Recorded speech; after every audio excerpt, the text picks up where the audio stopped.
Vous avez déjà ressenti cette sensation étrange où votre esprit semble figé, incapable de traiter les informations les plus simples? Vous êtes assis à votre bureau, une tâche banale vous attend, mais votre cerveau refuse de fonctionner. Les pensées s'accumulent comme des fichiers corrompus dans un système surchargé. Vous n'êtes pas fatigué physiquement, mais mentalement, vous êtes bloqué. C'est précisément ce moment que Alan Turing, le mathématicien britannique qui a révolutionné notre compréhension de la computation et de l'esprit humain, a décidé d'explorer. Et ce qu'il a découvert pourrait changer votre façon de comprendre votre propre pensée. Pendant la Seconde Guerre mondiale, alors qu'il travaillait à Bletchley Park pour décrypter les codes Enigma, Turing a observé quelque chose de fascinant chez ses collègues et chez lui-même. Quand l'esprit atteignait un point de saturation logique, quand les calculs mentaux devenaient impossibles à poursuivre, une simple action pouvait tout réinitialiser. Une action si banale, si ordinaire, que personne n'aurait pensé qu'elle contenait une logique mathématique profonde.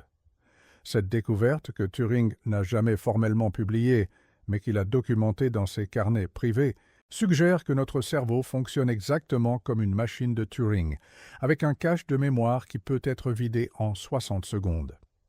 Mais avant de vous révéler cette méthode, il faut comprendre qui était vraiment Turing et pourquoi sa vision du cerveau humain était si radicalement différente de celle de ses contemporains. Vous croyez probablement comprendre ce qu'est la logique. Vous pensez que c'est simplement la capacité à raisonner, à suivre des règles, à arriver à des conclusions correctes. Mais vous vous trompez. La logique, selon Turing, n'est pas une propriété mystérieuse de l'esprit humain. C'est un processus mécanique, calculable, réductible à des étapes discrètes et vérifiables. Et si c'est un processus mécanique, alors il peut être optimisé, accéléré ou réinitialisé. Cette affirmation était révolutionnaire en 1936, quand Turing a publié son article fondateur sur les machines calculables. À cette époque, les mathématiciens croyaient que certains problèmes étaient intrinsèquement insolubles par la pensée humaine, qu'ils dépassaient les limites de la raison. David Hilbert, le plus grand mathématicien de son époque, avait posé une question simple mais profonde. Existe-t-il une méthode universelle pour déterminer si une affirmation mathématique est vraie ou fausse? Cette question, connue sous le nom de problème de la décision ou Entscheidungsproblem, hantait les mathématiciens depuis des décennies. Turing a répondu à cette question en créant un modèle abstrait d'une machine capable de calculer n'importe quoi qui soit calculable. Cette machine, que nous appelons aujourd'hui la machine de Turing, était révolutionnaire non pas parce qu'elle était puissante, mais parce qu'elle était simple. Elle consistait en une bande infinie divisée en cases, une tête de lecture capable de lire et d'écrire des symboles, et un ensemble fini d'instructions. Rien de plus, et pourtant, cette machine pouvait théoriquement résoudre n'importe quel problème calculable, mais voici le twist. Turing a également prouvé que certains problèmes ne pouvaient pas être résolus par cette machine, même avec une bande infinie et un temps infini. Le problème de l'arrêt en est l'exemple classique. Vous ne pouvez pas créer un algorithme qui détermine si un autre algorithme s'arrêtera ou tournera indéfiniment. C'est mathématiquement impossible. Cette découverte a des implications profondes pour notre compréhension du cerveau humain. Si notre cerveau est une machine de Turing, alors il existe des limites fondamentales à ce que nous pouvons penser, à ce que nous pouvons calculer mentalement. Mais il existe aussi des optimisations, des raccourcis, des méthodes pour contourner ces limites. Et c'est exactement ce que Turing a découvert en observant le comportement humain sous stress extrême. Pendant la Seconde Guerre mondiale, Bletchley Park était le centre névralgique de l'effort britannique pour décrypter les communications allemandes. Les nazis utilisaient la machine Enigma, un appareil de chiffrement rotor qui produisait des milliards de combinaisons possibles. En 1940, il y avait environ 158 quintillions de combinaisons possibles pour une seule journée de communication Enigma. C'est un nombre si grand qu'il dépasse l'imagination humaine. Pour vous donner une perspective, Si vous pouviez tester 1 million de combinaisons par seconde, il vous faudrait environ 5 milliards d'années pour les tester toutes. Les cryptographes de Bletchley Park, dont Turing était le chef de file, ont dû créer une machine appelée la bombe, une machine électromécanique capable de tester des milliers de combinaisons par minute. Mais même la bombe avait besoin de guidance humaine. Les cryptographes devaient utiliser leur intuition logique pour réduire l'espace de recherche, pour identifier les patterns, pour faire des sauts intuitifs que la machine ne pouvait pas faire. Et c'est dans ces moments, quand l'esprit humain était poussé à ses limites absolues, que Turing a observé un phénomène étrange. Ses collègues, quand ils étaient bloqués sur un problème, quand leur cerveau semblait incapable de progresser, faisaient une chose simple, ils fredonnaient. Pas consciemment, pas délibérément, mais comme une réaction automatique. Et après environ 60 secondes de fredonnement, quelque chose se débloquait. Ils voyaient soudainement la solution. Ils trouvaient le pattern qu'ils cherchaient. Leur logique se réinitialisait. Turing, qui était lui-même un fredonneur compulsif, a commencé à documenter ce phénomène. Il a noté les moments où il fredonnait, les problèmes sur lesquels il travaillait et les résultats qu'il obtenait. Et il a découvert une corrélation remarquable.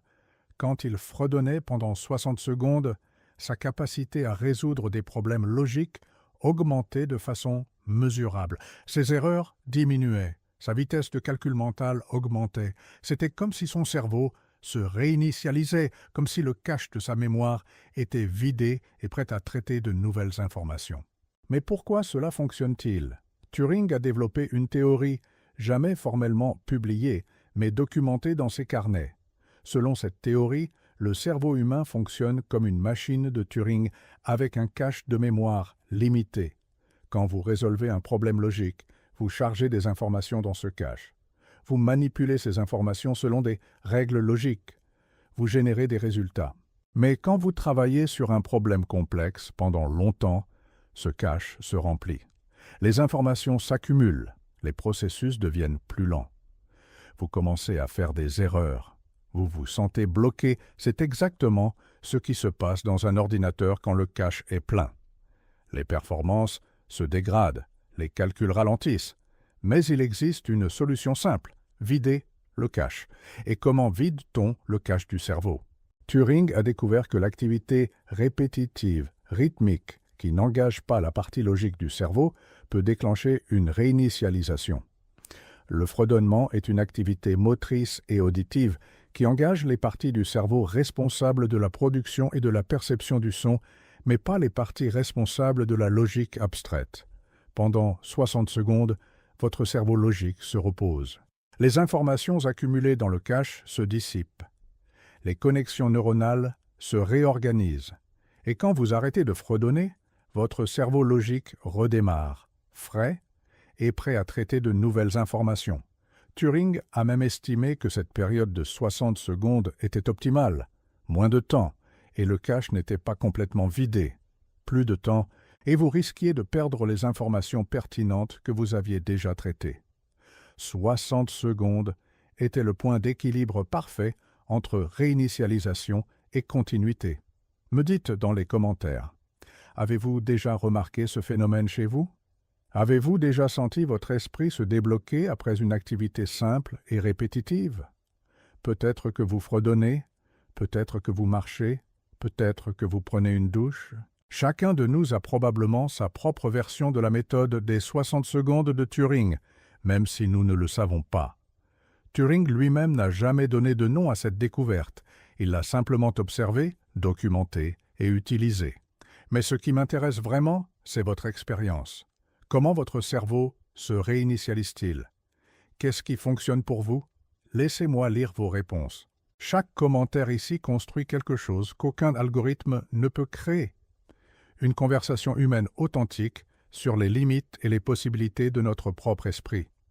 Maintenant, approfondissons ce que Turing a vraiment découvert. La théorie du cache cérébral n'est pas simplement une observation anecdotique. C'est une application directe de sa théorie de la computation à la neurobiologie. Turing a passé les dernières années de sa vie à explorer la morphogenèse, la façon dont les formes biologiques émergent de processus chimiques simples. Il a écrit un article fondateur intitulé « The Chemical Basis of Morphogenesis » en 1952, où il a montré que des patterns complexes pouvaient émerger de réactions chimiques simples et répétitives. Cette même logique s'applique au cerveau. Les neurones ne sont pas des entités mystiques, ce sont des cellules qui suivent des règles chimiques et électriques simples. Quand vous pensez, vous créez des patterns d'activation neuronale. Ces patterns suivent sur des règles. Et comme tous les processus qui suivent des règles, ils peuvent être optimisés. Turing a compris que le cerveau humain, malgré sa complexité apparente, fonctionne selon les mêmes principes que sa machine abstraite. Il y a une limite à la quantité d'informations que vous pouvez traiter simultanément. Il y a une limite à la vitesse à laquelle vous pouvez effectuer des opérations logiques. Et il y a une limite à la durée pendant laquelle vous pouvez maintenir votre attention sur un problème sans dégradation des performances. Ces limites ne sont pas des défauts. Ce sont des caractéristiques fondamentales de tout système de computation. Même les ordinateurs modernes, avec leurs milliards de transistors, ont des limites. Ils ont un cache limité. Ils ont une bande passante limitée. Ils ont une vitesse d'horloge finie. Et quand ces ressources sont épuisées, les performances se dégradent. Turing a reconnu que le cerveau humain opère sous les mêmes contraintes. Mais il a aussi découvert quelque chose de plus profond. Contrairement aux ordinateurs, le cerveau humain a la capacité de se réinitialiser lui-même. Il a des mécanismes internes pour vider son cache, pour se reposer, pour se régénérer. Et la méthode des 60 secondes est l'une de ces mécanismes. Turing a observé que cette réinitialisation n'était pas instantanée. Elle prenait du temps, et ce temps était remarquablement constant. 60 secondes, pas 59, pas 61, 60. Turing a spéculé que ce nombre était lié à la fréquence naturelle des oscillations neuronales, à la vitesse à laquelle les neurones se synchronisent et se désynchronisent. Mais il n'a jamais pu le prouver formellement. C'est resté une hypothèse, une observation intrigante documentée dans ses carnets privés. Aujourd'hui, avec notre compréhension moderne de la neuroscience, nous savons que Turing était sur la bonne piste. Les neurones oscillent à différentes fréquences. Les ondes cérébrales alpha, qui sont associées à la relaxation et à la créativité, oscillent à environ 10 Hz. Les ondes θ, associées à la méditation et à la mémoire, oscillent à environ 4 à 8 Hz. Et il existe une harmonie, une résonance entre ces différentes fréquences. Quand vous fredonnez, vous créez une stimulation auditive qui peut synchroniser ces oscillations. Pendant 60 secondes, votre cerveau se réorganise. Les informations pertinentes sont consolidées, les informations non pertinentes sont oubliées, et quand vous arrêtez, votre cerveau est prêt à recommencer. C'est une réinitialisation élégante, efficace et profondément logique. Turing aurait apprécié cette explication. Elle est simple, elle est vérifiable, et elle explique un phénomène complexe par des principes fondamentaux. Mais il y a un paradoxe fascinant ici. Turing a prouvé que certains problèmes ne peuvent pas être résolus par une machine de Turing, même avec un temps infini. Le problème de l'arrêt en est l'exemple classique. Vous ne pouvez pas créer un algorithme qui détermine si un autre algorithme s'arrêtera ou tournera indéfiniment. C'est mathématiquement impossible, mais le cerveau humain peut faire quelque chose que la machine de Turing ne peut pas faire. Il peut reconnaître quand il est bloqué, il peut sentir quand il tourne en rond, et il peut se réinitialiser. Comment est-ce possible? La réponse est que le cerveau humain n'est pas une machine de Turing, c'est quelque chose de plus. C'est une machine de Turing avec une capacité d'auto-observation. C'est un système qui peut se regarder lui-même, qui peut reconnaître ses propres limites et qui peut agir pour les contourner. Turing a appelé cela la conscience dans ses derniers écrits. Pas la conscience au sens philosophique, mais la conscience computationnelle, la capacité d'un système à modéliser son propre fonctionnement. Et c'est précisément ce qui nous rend humains. Nous ne sommes pas simplement des machines qui calculent. Nous sommes des machines qui savent qu'elles calculent. Nous pouvons observer notre propre pensée. Nous pouvons reconnaître nos propres erreurs. Et nous pouvons nous corriger. C'est une capacité extraordinaire. Et c'est une capacité que Turing a passé sa vie à comprendre. Maintenant, parlons des implications pratiques de cette découverte. Si la méthode des 60 secondes fonctionne vraiment, si elle peut vraiment vider le cache de votre cerveau et améliorer votre capacité à résoudre des problèmes logiques, alors elle devrait avoir des applications concrètes. Et elle en a. Dans le monde moderne, nous sommes constamment bombardés d'informations. Nos cerveaux sont constamment surchargés. Nous essayons de multitâcher, nous essayons de traiter des emails, des messages, des notifications, tout en essayant de faire un travail qui demande de la concentration. C'est un cauchemar pour le cache de votre cerveau. Les informations s'accumulent. Les processus ralentissent, vous commencez à faire des erreurs. Vous vous sentez frustré, anxieux, incapable de progresser. Et c'est exactement le moment où la méthode des 60 secondes peut vous aider. Quand vous sentez que votre esprit est bloqué, quand vous ne pouvez pas progresser sur un problème, arrêtez-vous. Prenez 60 secondes, fredonnez, ou marchez, ou prenez une douche. Ou faites toute autre activité répétitive et rythmique qui n'engage pas votre logique. Et après 60 secondes, revenez au problème.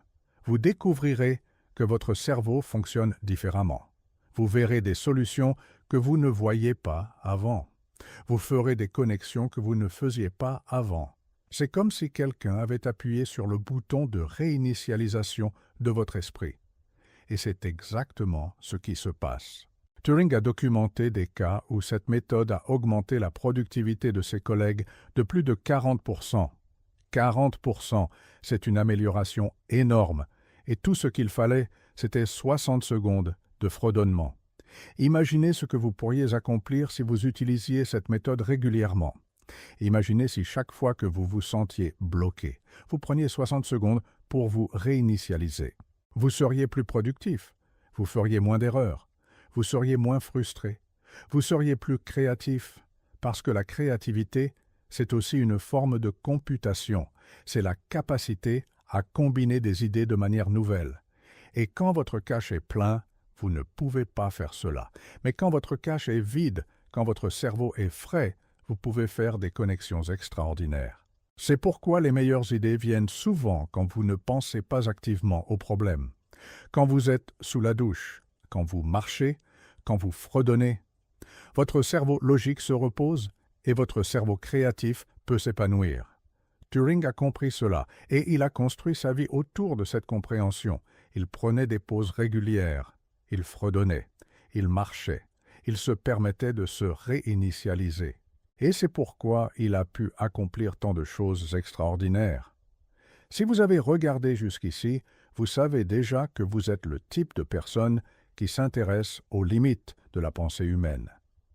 Vous êtes le type de personne qui veut comprendre comment votre propre esprit fonctionne, et c'est précisément le type de personne qui bénéficiera le plus de cette découverte. Alors, laissez-moi vous demander, allez-vous essayer? Allez-vous prendre 60 secondes la prochaine fois que vous vous sentirez bloqué? Allez-vous fredonner? Allez-vous marcher? Allez-vous voir si cela fonctionne pour vous? Je vous le demande sincèrement. Parce que si cela fonctionne, si vous découvrez que votre cerveau se réinitialise vraiment après 60 secondes d'activité répétitive, alors vous voudrez le partager. Vous voudrez que d'autres le sachent. Et la meilleure façon de le faire, c'est de laisser un like, de vous inscrire à cette chaîne et d'activer les notifications. Parce que je vais continuer à explorer les découvertes de Turing. Je vais continuer à vous montrer comment les principes de la computation s'appliquent à votre vie quotidienne. Et je veux que vous soyez là pour le voir. Revenons maintenant à la question fondamentale. Pourquoi Turing a-t-il découvert cela? Pourquoi lui et pas quelqu'un d'autre? La réponse est simple. Turing était obsédé par les limites. Il passait sa vie à explorer ce qui était possible et ce qui était impossible. Il a prouvé que certains problèmes ne pouvaient pas être résolus. Il a montré que la computation avait des frontières. Et il a reconnu que le cerveau humain, malgré sa puissance apparente, avait aussi des limites. Mais contrairement à beaucoup de ses contemporains, Turing n'a pas vu ces limites comme des défauts. Il les a vues comme des caractéristiques qui pouvaient être comprises, analysées et même exploitées. Et c'est exactement ce qu'il a fait avec la méthode des 60 secondes. Il a reconnu une limite du cerveau humain, le cache limité, et il a trouvé un moyen de l'exploiter. Il a trouvé un moyen de vider le cache rapidement et efficacement. Et il a documenté cette découverte pour que d'autres puissent en bénéficier. C'est la marque d'un vrai scientifique. Pas quelqu'un qui cherche à nier les limites, mais quelqu'un qui cherche à les comprendre et à les utiliser. Turing a passé les dernières années de sa vie à explorer comment les systèmes complexes pouvaient émerger de règles simples. Il a étudié la morphogenèse, la façon dont les formes biologiques se développent. Il a écrit sur la machine universelle, sur la façon dont une seule machine pouvait simuler n'importe quelle autre machine. Et il a pensé profondément à la nature de la conscience et de l'intelligence. Tout cela était connecté. Tout cela était une exploration des limites et des possibilités de la computation. Et la méthode des 60 secondes était une petite pièce de ce grand puzzle.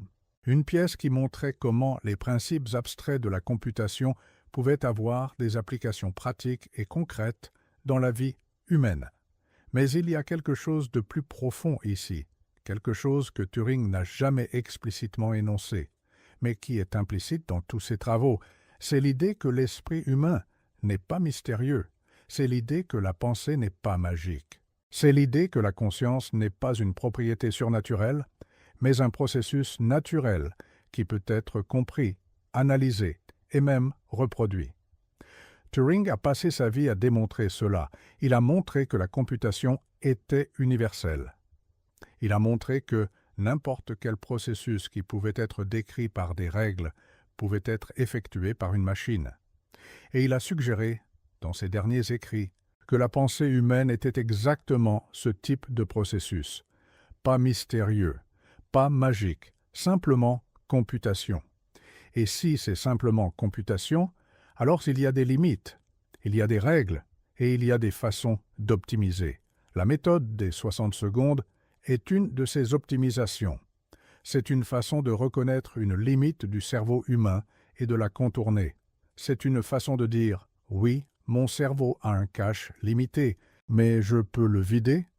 Oui, mon cerveau peut se bloquer, mais je peux le réinitialiser. Oui, je suis une machine, mais je suis une machine qui peut se comprendre elle-même et s'améliorer elle-même. » C'est une pensée puissante, et c'est une pensée qui vient directement de Turing.